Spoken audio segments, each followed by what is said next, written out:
কাঁটা রান্না করব। এটা আর মাছের কাঁটা। এই যে তেল গরম হয়ে গেছিল, তেলের মধ্যে দিয়েছিলাম শুকনো লঙ্কা আর গোটা জিরে ফোড়ন দিয়েছিলাম, তারপর একটু পেঁয়াজ কষা দিয়েছিলাম, তারপর টমেটো বাটা, রসুন, আদা, কাঁচা লঙ্কা, শুকনো লঙ্কা দিয়েছি, এর মধ্যে নুন দিয়েছি। এবার দেবো হলুদ, হলুদ দিলাম 1 চামচি, জিরে ধনে বাটা দিলাম, মানে গুঁড়ো দিলাম। এবার এটাকে মশলা কষিয়ে নিয়ে এতে আলু দেবো না, আলু ছাড়াই করবো মাছের কাঁটাটা। মশলাটা কষানো হোক। আরও মশলা দেবো, যেহেতু আর মাছের কাঁটা, এতে গরম মশলা দিলে ভালো লাগবে।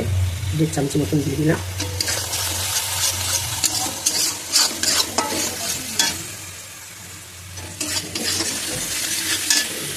মশলা কষানো হয়ে গেছে, দেখুন তেল ছেড়ে গেছে, দেখছেন তেল ছেড়ে গেছে, মশলা কষিয়ে তেল ছেড়ে গেছে। এইবার দিয়ে দেবো জল, এর মতন জল দেবো, বেশি জল দেবো না, কেন গা মাখা মাখা করবো।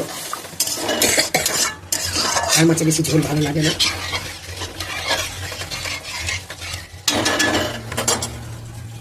কাঁটাগুলো দেওয়া হয়ে গেছে, এই যে ঠিক এইভাবে রান্নাটা কমপ্লিট করেছি।